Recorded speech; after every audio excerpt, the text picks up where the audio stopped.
Greetings, YouTube. I was discussing the book Always Coming Home with my wife recently, and discussing the idea of naming yourself, picking an adult name, and moving forward with it, and leaving the name of your childhood behind. And she loved that idea, and she really thought it would be great if we as a culture did that, as the Western culture made it more of a demarcation between childhood and adulthood, and I happen to agree. I think that one of the reasons that we have so many problems in our culture is that we lack a proper adulthood right. That there's this smear between childhood and adulthood in Western culture, and it seems to be getting longer and more drawn out as time goes, as opposed to having, okay, this is when you stop being a child, and this is when you start.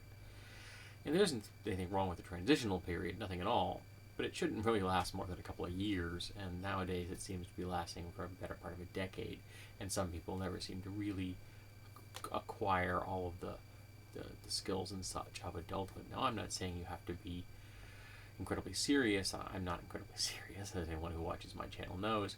I've got a cat dancing on my keyboard, for example, but there's a difference between childlike behavior and childish behavior. Childlike behavior is something that we should all cherish. If we can always keep the child alive within us, then we're doing good. But if we're trapped in childish behavior, that's a problem. And that's what we have a lot of the time in the West. We don't have a demarcation, and so we don't know when we should begin to make that transition.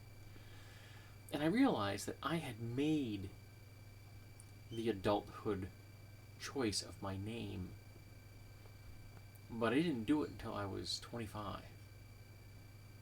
And it was when I joined the SCA, Society for Creative Anachronism, and I decided that I wanted to be known as James within the society. Specifically James Edmund, if ever do, but the name James is what I went by.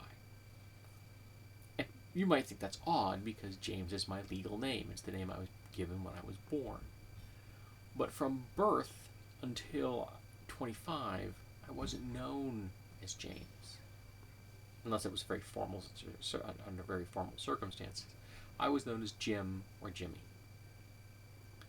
And I realized that by adopting that name, I was kind of placing myself in a state of being a more finished version of me, the adult version of me. I had a long way to go, and I still do. It's 26 years later, and I still haven't finished that growing process. I'm better at being an adult now than I ever have before. I'm happier and I'm healthier, and I deal with my problems in a more mature and intelligent manner without having completely lost my childlike glee of the world around me. Though I seem to take it out a great deal when it comes to designing weapons, so I don't know what that says. But there are people who I knew from my earlier era that still call me Jim and Jimmy. And I know people who I've met now who call me Jim and Jimmy.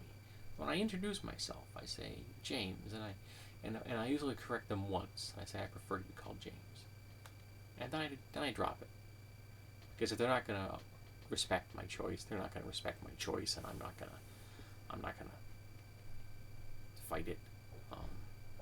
If I thought someone was being generally disrespectful to me, then I would probably do something about it. But that hasn't happened in regards to my name.